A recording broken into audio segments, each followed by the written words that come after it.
अस्सलामुअलैकुम। उम्मीद है कि आप लोग खैरियत से होंगे और आप लोगों की ऑनलाइन क्लासेस सही जा रही होंगी और ये वक्त जो आपके पास है आप इसका सही इस्तेमाल कर रहे होंगे। ऑनलाइन क्लासेस से भी सीख रहे होंगे, इसके अलावा भी प्रोडक्टिव काम कर रहे होंगे, ऐसे काम कर रहे होंगे जिनसे कुछ आपको ज़्यादा सीखने को मिलेगा। तो आज हमारा 9th लेक्चर है और हम लोग 5th चैप्टर स्टार्ट करेंगे, अ विज़िट। ये चैप्टर बहुत ज़्यादा इंटरेस्टिंग है और काफ़ी ज़्यादा रिलेटिव भी है, यानी आप लोगों ने भी विज़िट किए होंगे स्कूल के और उनकी उसकी कहानी आप इस तरह लिख सकते हैं। तो उस पर हम बात करेंगे कि हम किस तरह इसको रिलेट करेंगे और हम लोग अपनी स्टोरीज़ भी लिखेंगे जो हमने विज़िट्स किए हैं उनके, और इस पर हम लोग तफसील से बात करेंगे। तो चैप्टर 5 स्टार्ट कर रहे हैं हम लोग।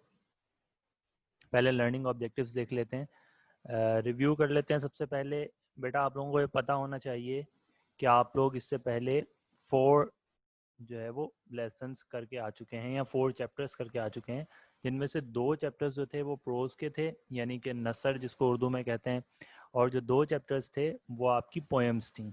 सबसे पहला जो हमने लिया था वो पोएम थी द वॉइस ऑफ गॉड।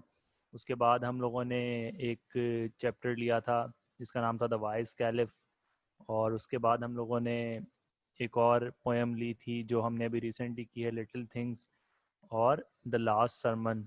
ये 4 जो हैं ये चैप्टर्स आप लोग अपने कर चुके हैं, कवर कर चुके हैं। तो आपको इनसे जो चीज़ें आपने सीखी हैं, ख़ास तौर पे इनका सेंट्रल आइडिया, यानी जैसे ही मैं नाम लूँ द लास्ट सरमन का तो आपके जहन में एक खाका आ जाए कि आप लोगों ने उस चैप्टर के अंदर क्या पढ़ा था।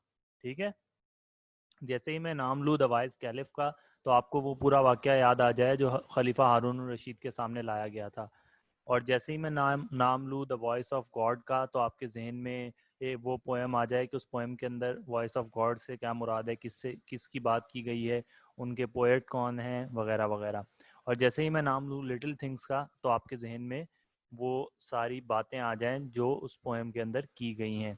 ठीक है बेटा, तो ये चीज़ क्योंकि अब आप लोग बोर्ड के एग्ज़ाम देंगे और बोर्ड के एग्ज़ाम्स के अंदर आप लोगों के लिए सबसे ज़्यादा अहम चीज़ ये है कि आपने कितनी ज़्यादा चीज़ें अपने दिमाग के अंदर रखी हुई हैं, रिटेन की हुई हैं। ठीक है, ये चीज़ एक बहुत ज़्यादा अहम है एग्ज़ाम्स के लिहाज से। लर्निंग तो हम हर वक्त करते रहते हैं, लेकिन हमें एग्ज़ाम्स भी क्लियर करने हैं और अच्छे नंबर्स के साथ क्लियर करने हैं, तो ये चीज़ें हमारे जहन में होनी चाहिए। वीडियोज़ आपको मिल रही होंगी, पहुँच रही होंगी आप तक, तो आपका एक किस्म का बैकअप भी क्रिएट हो रहा है। लेकिन ये मत सोचिएगा कि अगर वीडियोज़ आपके पास पड़ी हुई हैं तो आप सोच रहे हैं कि अब हम लोग जो हैं वो सुस्त पड़ जाएं और वो उसको रिव्यू ना करें।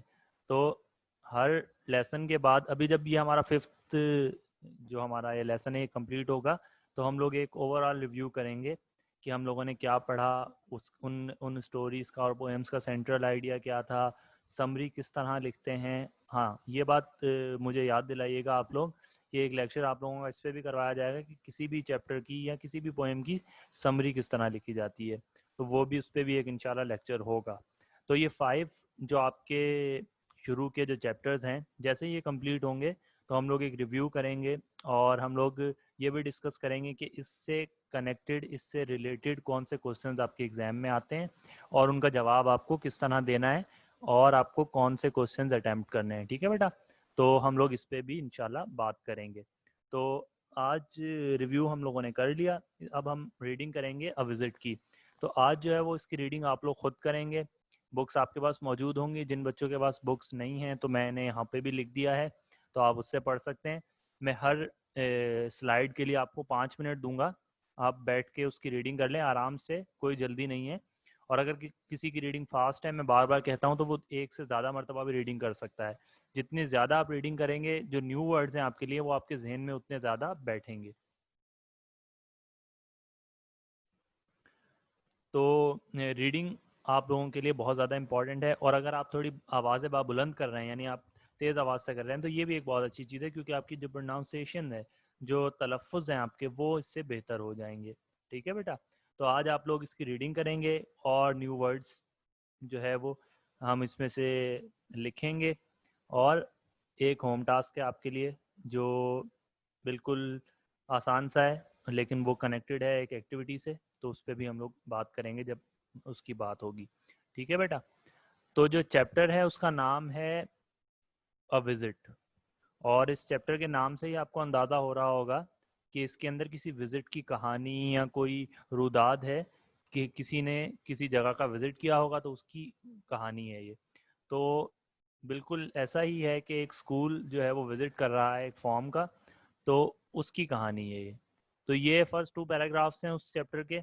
तो आप इसको पढ़ लें, मैं आपको 5 मिनट दे रहा हूँ, और उसके बाद जो है वो हम नेक्स्ट स्लाइड पे चलेंगे, फिर आप उसको पढ़ लीजिएगा।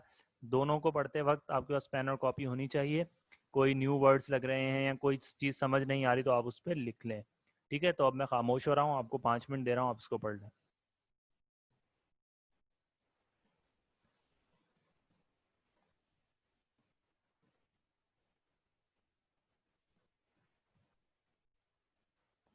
तो उम्मीद है कि आप लोगों ने इसको पढ़ लिया होगा, इसकी रीडिंग कर ली होगी, और इसको हम लोग यानी इसको मैं भी डिस्कस करूँगा क्योंकि एक बहुत इंटरेस्टिंग ये चैप्टर है, और इसके अंदर बहुत सारे जो हैं वो प्रोसेस का जिक्र है, और एग्रीकल्चर का जिक्र है, और बड़ी इंटरेस्टिंग सी इसमें चीज़ें हैं। तो इसको हम लोग डिटेल में डिस्कस करेंगे, लेकिन अभी आप इसको फ़िलहाल तो आप पढ़ेंगे।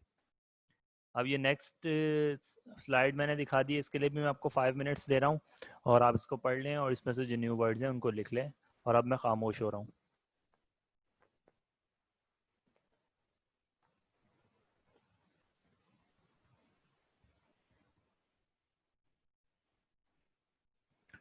तो उम्मीद है कि आप लोगों ने इसको पढ़ लिया होगा, और जितना भी आपको इसमें से समझ आया है तो हम इस पे बात करेंगे कि ये असल में इसमें क्या बात हो रही है, और इसमें जो न्यू वर्ड्स आपके लिए हैं उनकी मीनिंग्स क्या हैं।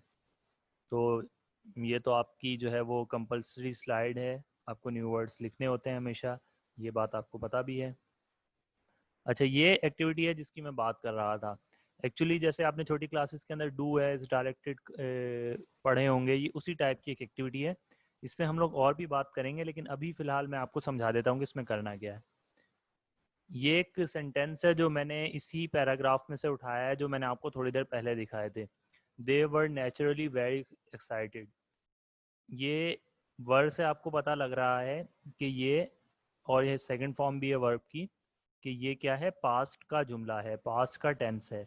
तो आपको क्या करना है, इसको प्रेजेंट टेंस में चेंज करना है। बहुत आसान सा काम है ये। तो आपने इसको प्रेजेंट टेंस के अंदर चेंज करके वापस से लिखना है। ठीक है बेटा। Mr. Ahmed arranged a visit to a farm with Mr. Hassan, the manager of the model agriculture farm. तो ये एक और जुमला है। ये भी क्या है आपका,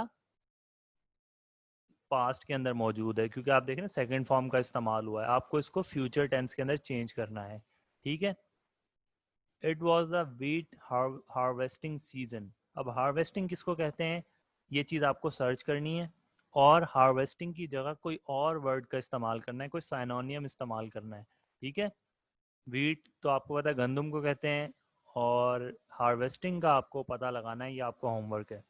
इसका इसकी मीनिंग आप निकालेंगे और इसके जगह कोई और वर्ड रिप्लेस करेंगे यहाँ पे आप। ठीक है। अच्छा, the wheat then went into thresher where separated the grain from the chaff. तो इसके अंदर कुछ गलतियां हैं, आपको दिख रही होंगी, कुछ कैपिटल वर्ड्स नहीं हैं, और भी कुछ गलतियां हैं पंक्चुएशन की। तो आपको क्या करना है, जुमले को पंक्चुएट करना है और उसके बाद वापस से लिखना है। ठीक है बेटा। और आखिरी चीज़ क्या है, right the meaning of enrich and make a sentence of your own. इसके अंदर एक वर्ड इस्तेमाल हुआ है इनरिच, तो इसका मतलब क्या है, ये आप मीनिंग ढूंढेंगे। वैसे भी आप लोग जो न्यू वर्ड्स लिखते हैं उनकी मीनिंग तो आप सर्च करते ही हैं और उनकी मीनिंग लिखते भी हैं। कुछ कॉपीज़ मैंने देखी थी तो उन्होंने बड़ा अच्छा काम किया हुआ था बच्चों ने। उन्होंने वर्ड्स लिखे थे पहले, फिर ये बताया था कि ये वर्ड वर्ब है, नाउन है, कौन सी फॉर्म है ये वर्ड की, और उसके बाद उसकी मीनिंग्स लिखी हुई थी, और उसके जुमले बनाए हुए थे, सेंटेंसेस बनाए हुए थे। तो इसी तरह आप काम करते हैं तो इनरिच क्योंकि इसमें इस्तेमाल हुआ है, हो सकता है आप लोगों के लिए नया हो, तो इसको आप लिख लें, इसकी मीनिंग जो है वो लिखें, और इसका एक सेंटेंस बनाएं। ठीक है। तो ये 5 छोटे से क्वेश्चन हैं, 5-10 मिनट में आप ये काम कर सकते हैं। तो ये काम आप कॉपी के ऊपर करेंगे और उसके बाद आप चेक करवाएंगे मुझे। ठीक है। तो आज की जो है वो, आज का लेक्चर यहीं तक था। अगर इसमें कोई सवाल हो तो आप पूछ सकते हैं। Thank you so much for your cooperation. अस्सलाम वालेकुम।